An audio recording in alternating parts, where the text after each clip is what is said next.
عید الاضحیٰ پر سنت ابراہیمی کی ادائیگی کے بعد سب سے بڑا مسئلہ قربانی کے جانوروں کے گوشت کو محفوظ کرنا ہوتا ہے، جس کے لیے گھریلو ٹوٹکے یا پھر فریج اور ڈیپ فریزر کو استعمال کیا جاتا ہے تاکہ گوشت کو لمبے عرصے تک قابل استعمال بنایا جا سکے، جبکہ دوسری جانب طبی ماہرین قربانی کے گوشت کو جلد از جلد استعمال کرنے کا مشورہ دیتے ہیں، کیونکہ گوشت کو فریزر میں رکھنے سے اس کی غذائیت میں کمی آ جاتی ہے۔ ڈاکٹر سید محمد غفران سعید کا کہنا تھا کہ گوشت کو لمبے عرصے تک استعمال کے قابل بنایا جا سکتا ہے، جس کے مختلف طریقے ہیں۔ بہت ساری جو ہے وہ گوشت کو محفوظ کرنے کی تراکیب جو ہے طریقہ کار جو ہے وہ موجود ہیں۔ اگر ہم پرانے طریقوں کی بات کریں تو اس میں سورج کی روشنی میں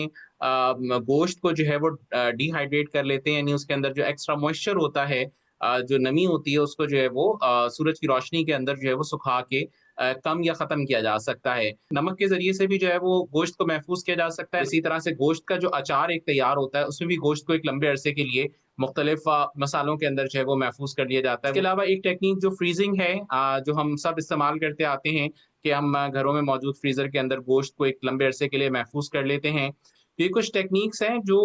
دنیا بھر میں استعمال ہوتی ہیں۔ ڈاکٹر سید محمد غفران سعید کا مزید کہنا تھا کہ گوشت کو جتنا جلد ہو سکے اسے استعمال کر لینا چاہیے، لیکن اگر اسے زیادہ وقت کے لیے فریز کر لیا جائے تو اس سے گوشت کے ذائقے میں فرق آ جاتا ہے۔ گوشت جو ہے وہ جتنا جلدی استعمال کر لیا جائے اتنا اچھا ہے، لیکن اگر آپ نے فریز کیا ہے تو یاد رکھیے گا کہ فریزر کے اندر انڈیفینٹ ٹائم پیریڈ تک کے لیے اگر آپ کی condition proper -18 degree centigrade کے اوپر موجود ہے تو اس میں گوشت خراب نہیں ہوتا۔ ہاں، البتہ یہ ضرور ہے کہ گوشت کی افادیت جو ہے وہ کم ہونا یا ختم ہونا شروع ہو جاتی ہے، وہ اس انداز میں کہ گوشت کا جو اپنا ذائقہ ہوتا ہے وہ خراب ہو جاتا ہے۔ 4 مہینے وہ وقت ہوتا ہے کہ جس کے اندر آپ گوشت کو استعمال کر لیں تو آپ اس کی تمام افادیت جو ہے وہ حاصل کر سکتے ہیں۔ مدنی چینل کے ناظرین، قربانی کے گوشت کو محفوظ رکھنے کے لیے سفید تھیلیوں کا استعمال کریں۔ اخبار کے استعمال سے اخبار کی سیاہی گوشت کو متاثر کرتی ہے۔ فریزر یا فریج میں رکھے گوشت کا رنگ ہرے رنگ یا گرے رنگ میں تبدیل ہو تو سمجھ جائیں اس پر بیکٹیریا پیدا ہونے لگے ہیں، اب یہ گوشت استعمال کے قابل نہیں ہے۔